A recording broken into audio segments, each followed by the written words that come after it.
Well, hello, everybody. I'm going to do an interview today of a lovely lady named Rosemarie Krausz, and she's going to tell you a little bit about her history and her Holocaust family survivors.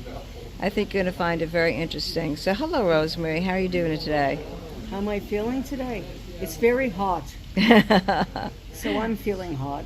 So Otherwise, I'm just fine, thank you. So because you live in Canada most of the time, right? Correct, And you're here just for a few months, correct, the winter. right?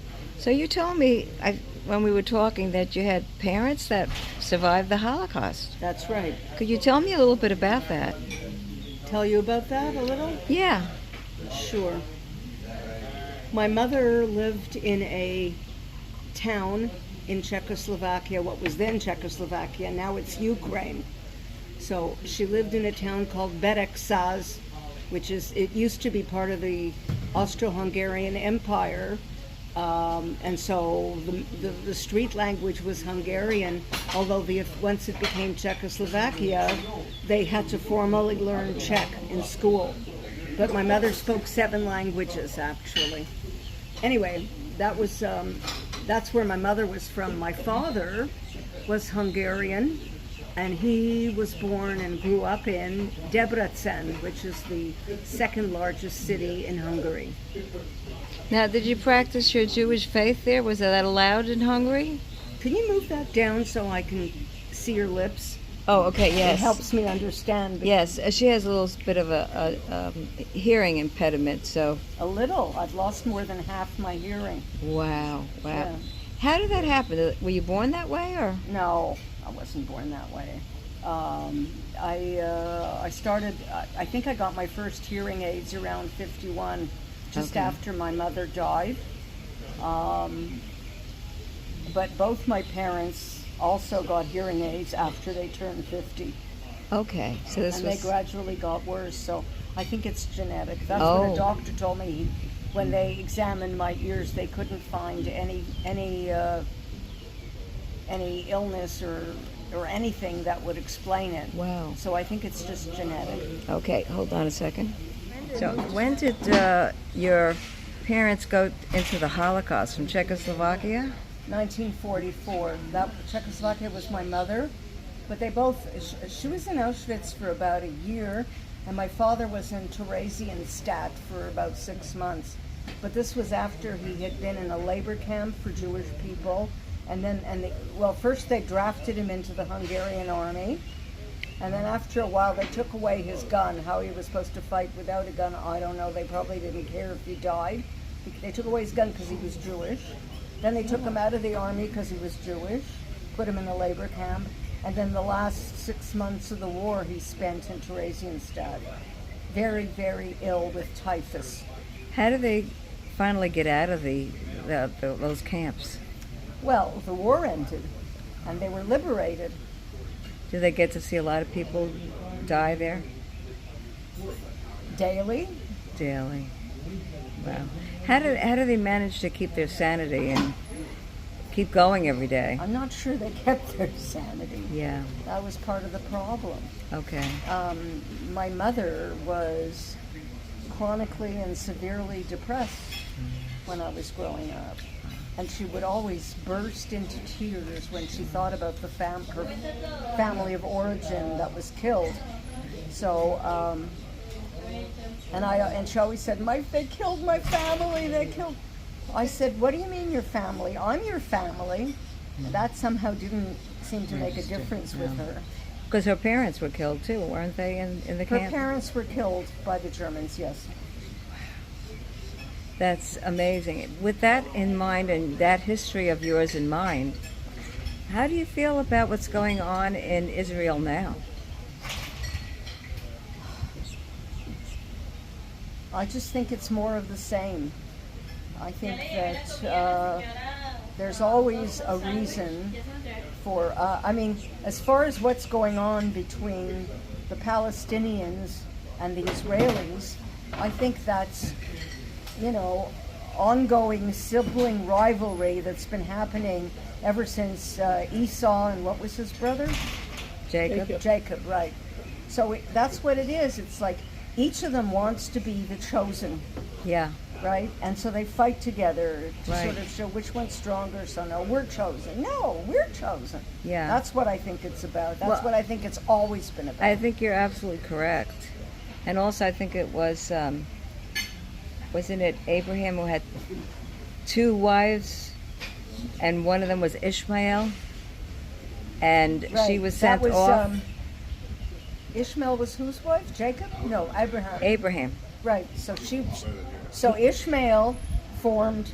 the Arab nations. That's how it started. Yes, And Isaac formed the Hebrew nation. correct. And know. there's always been that competition, right? Yes, absolutely. And people don't get it. You know, unless you know your Bible, and you obviously do.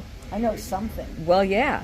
Then you could figure out, oh, yes, that's exactly what's going on from that day. From then on, in fact, the Bible says they will always be at war. They will always It's be never at going war. to stop. No, it's never going to stop. It's like, I went to a couple of psychoanalytic conferences in Cyprus. One was, I think, when did I go? 2012, and then, or maybe 2008, and then 2010. And it was for psychoanalysts, I forgot to mention you're a psychoanalyst. retired. Retired, yes. Yeah, and psychologist. That's what I got my PhD in. Right. So, yeah.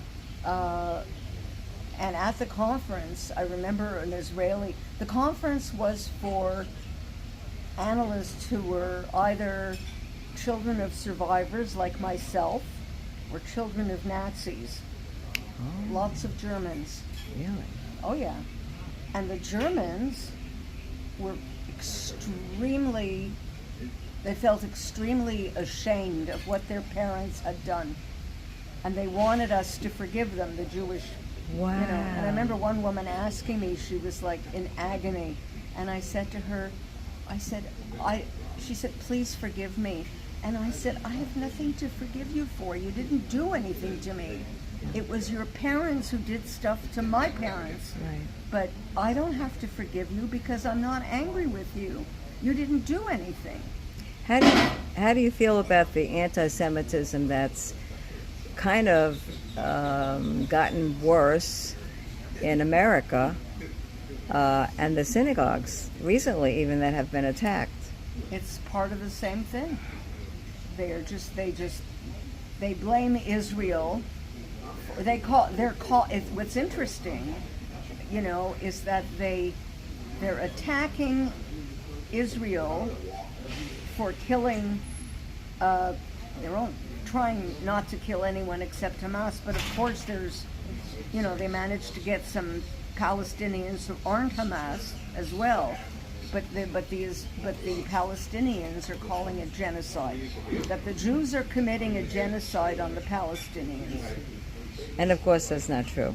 I don't think so. No. So much of it has to do with like you said, the biblical background of Abraham. It's never changed. No, it has not changed. Sibling rivalry. Yeah. Is what I call it. Could be very potentially dangerous. Very Yes. dangerous. Yes. So, how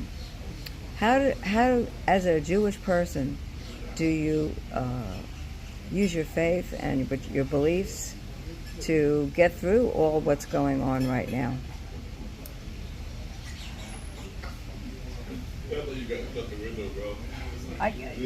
There's nothing I'm actually doing to get through it. I just have to tolerate it, I guess.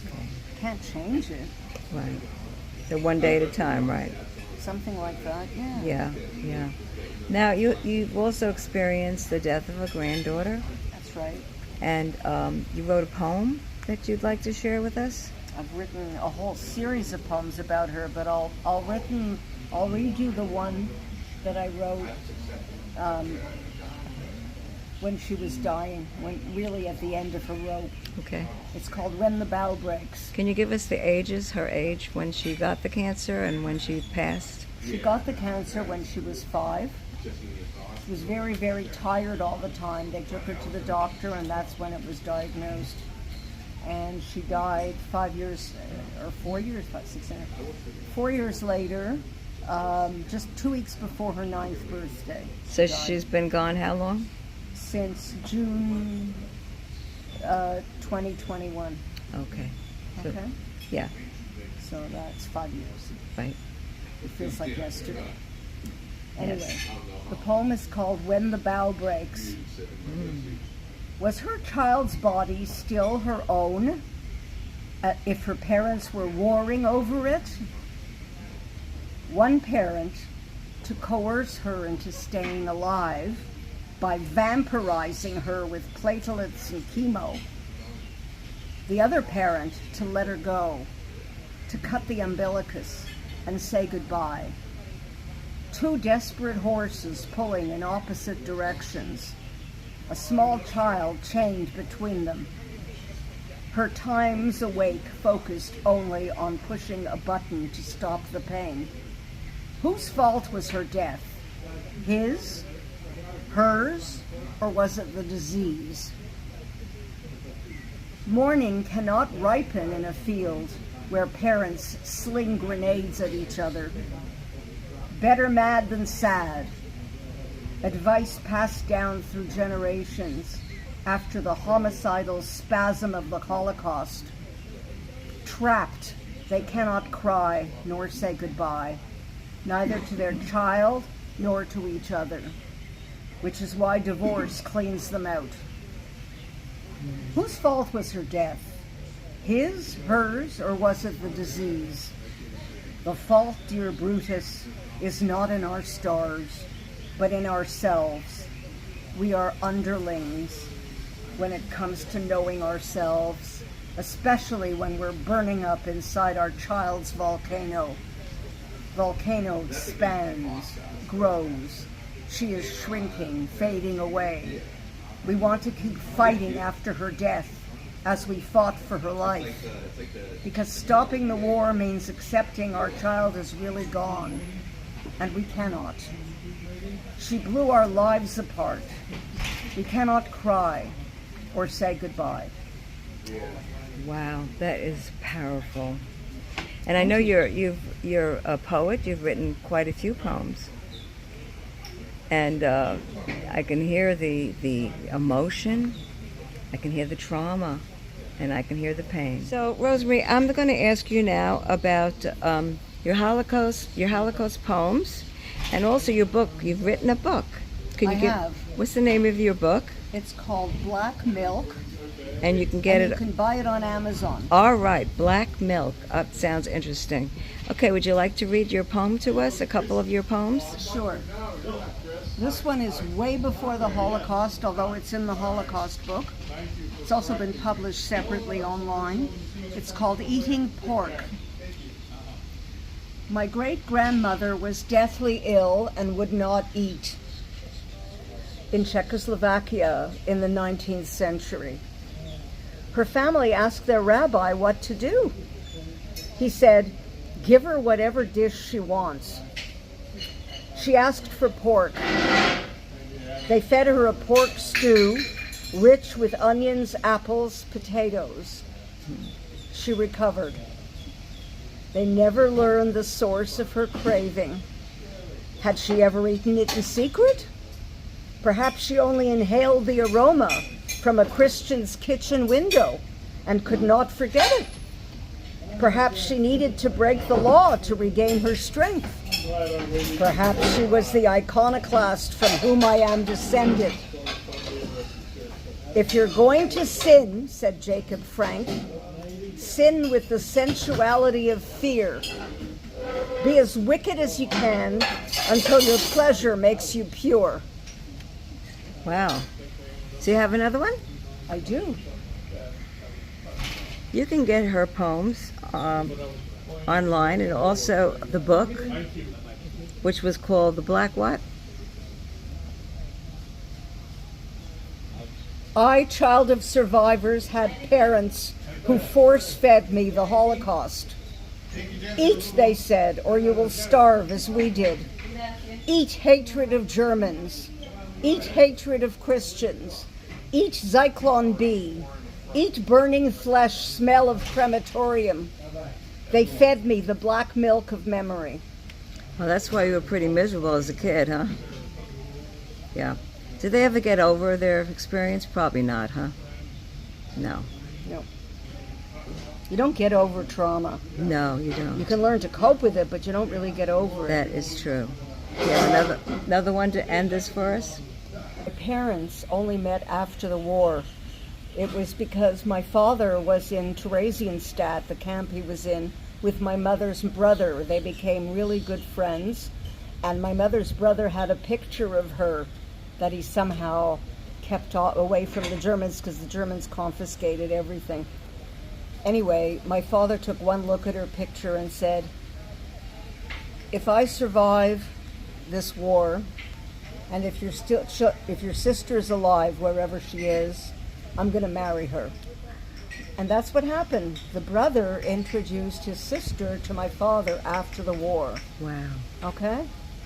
So, telling you that, let me give you this poem. Love After the Camps. Oh, this can be good. I see my father meeting my mother on the Charles Bridge in Prague, lined with Gothic relics. He taps them while pacing toward her. My mother watches him from St. Ivo to St. Wenceslas, likes the way his shoulders slim down to his waist like a cone. Vltava sparkling. Noon sunshine. I see them walking toward the Imperial Cafe nearby. Former Nazi dinner headquarters has a table for them now. My mother's brother shared a stable barrack with my father at Theresienstadt, flashed a smuggled photo of his sister, the touched-up sepia job, boasting her Slavic cheekbones, Clara Bow mouth, and Marcel wave. Lully said, that was my father, Lully said, if I survive the war, and so does your sister, wherever she is, I will marry her. Two deadened souls emerging from their squirrely courtship, rented wedding duds, sleepwalked through the wedding, agreed to a marriage of comatose hope and blemished children. Death always underfoot, stinging my parents like an electric fence, but he kisses her on the cheek for the next 53 years. A marriage of shared grief into which I tumble a year later, much too soon. My mother brags to me when I am 14 that she did not need to wear a bra in her wedding dress. She laments my father's surprise on their wedding night when he discovered my mother was still a virgin at 34. After the war and your age, I'd never have thought. And my mother asks me, frowning, why did I bother? Oh, what a great ending. Superb. Rosemarie, again, the name of your book and where they can find your poems and the book. Black Milk is the title. And my name, which is spelled Rosemarie, Krausz. Okay. Sorry, in the States you say Z, Krausz, okay? Right. And the title is Black Milk, and you can buy it on Amazon. And the poems I can get, where can we get your access to your poems?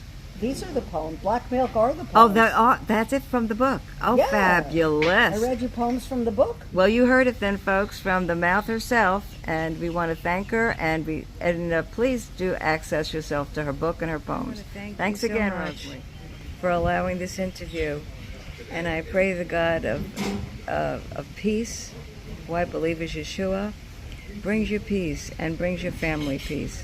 Thank you again. Bye for now.